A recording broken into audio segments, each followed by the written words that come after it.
కడుక్కోవాలి. మన దగ్గర హ్యాండ్ వాష్ ఉంటే హ్యాండ్ వాష్ తీసుకోవాలి. లేదంటే మన దగ్గర ఎక్కువ సబ్బులే ఉంటాయి కనుక సబ్బులతో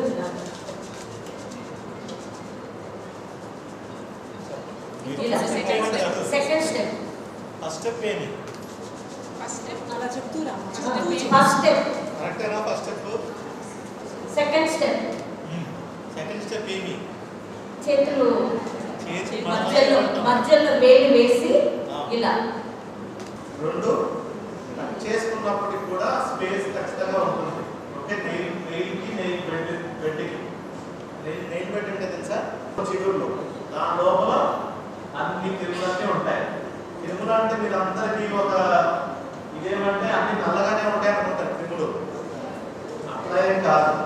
అంటే కనబడతాయి కదా, చూసినప్పుడే అనుకుంటాం కాదు.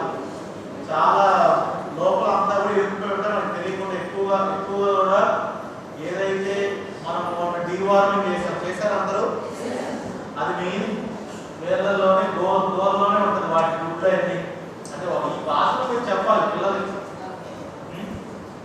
ఇట్లాగా అన్ని క్రిమికీటకాలన్నీ కూడా గోర్ల చిగురులోనే ఉంటాయి. అది ఇష్టమా? గోర్లు ఎట్లా అన్నారు?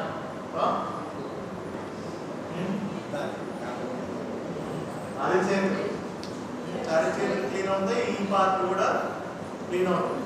ఎక్కువగా మడతలు ఉంటాయి కదా ఇక్కడ, అవి క్లీన్ అవుతాయి.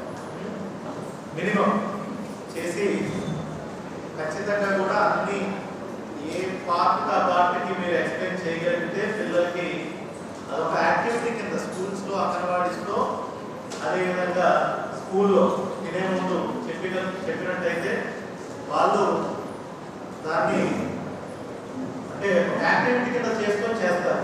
దట్ ఈస్ యాక్టివిటీ అన్నమాట. సో తినే ముందు కూడా తిని అదర్ యాక్టివిటీ చేసిన తర్వాత ఏదైనా గార్డెనింగ్ చేసిన తర్వాత మళ్ళీ ఇక్కడ పోయి తినే ముందని కాకుండా ప్రతిసారి కూడా చేయాలి. ఈ చిన్న ప్రాక్టీసెస్ హ్యాండ్ వాషింగ్ వల్ల ఎన్నో ఉపయోగాలు. Prevention is better than cure అని చాలా మనం చెప్తాం. ఓకే, సో ఎన్నో జబ్బులు రాకుండా ఈ చిన్న హ్యాండ్ వాషింగ్ టెక్నిక్ అనేది వెరీ వెరీ క్రిటికల్, ఇంపార్టెంట్. మీరందరూ కూడా ఫీల్డ్లో పిల్లలకి అంగన్వాడీలో నేర్పిస్తే స్కూల్లో అలవాటు చేసుకుంటారు. ఓకే, నేను ఆ డాక్టర్ కాబట్టి నాకు స్టిల్ అంటే నేను మినిమం 15 సెకండ్ 20 సెకండ్ చేసి అలవాటు అయిపోయింది. అలా చేస్తూ వచ్చాను. సో మీరు కూడా ఇప్పుడు డాక్టర్ సర్జరీ చేసుకుంటారు, ఒక 20 నిమిషాలు చేసుకుంటారు. ఓకే, మొత్తం చేతులు కీళ్ళు కాళ్ళు మొత్తం అంతా చేసుకుని అంతా నీట్గా చేసుకుంటే ఇటువంటి ఇప్పుడు కోవిడ్ టైంలో మీరు అందరూ అబ్జర్వ్ చేసుకుంటారు. భయపడిపోయి అందరూ వృద్ధిసారి 10 సార్లు ఉంటాయి. ఓకే, అప్పుడు అబ్జర్వ్ చేస్తే చాలా వరకు మనకి మిగతా ఇన్ఫెక్షన్స్ కూడా తగ్గిపోయాయి. కోవిడ్ టైంలో కోవిడ్ తప్ప మిగతా ఇన్ఫెక్షన్స్ అన్ని తగ్గిపోయాయి. ఎందుకంటే అందరూ మాస్క్, హ్యాండ్ వాష్, ప్రతి ఒక్కరి ఇంట్లో శానిటైజర్, హ్యాండ్ వాష్.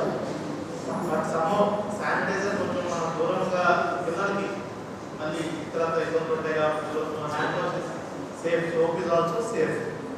సో మీ అన్ని ప్రమోట్ చేయాలి. మంచి ఒక యాక్టివిటీ లాగా పిల్లలంతా చేపిస్తే చక్కగా అందరూ సంతోషంగా రోజుకి 3-4 సార్లు దీంట్లో పార్టిసిపేట్ చేస్తారు. చాలా జబ్బులన్నీ కూడా దూరంగా ఉంటారు. అర్థమైంది కదా? ఓకే, ఎవరు టిఫిన్ లేదు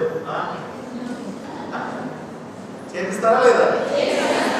okay, once again I thank DMHO PD గారు, Vijayawada charitable trust supported by Tata trust for conducting this program on World Hand Washing Day. Thank you everyone.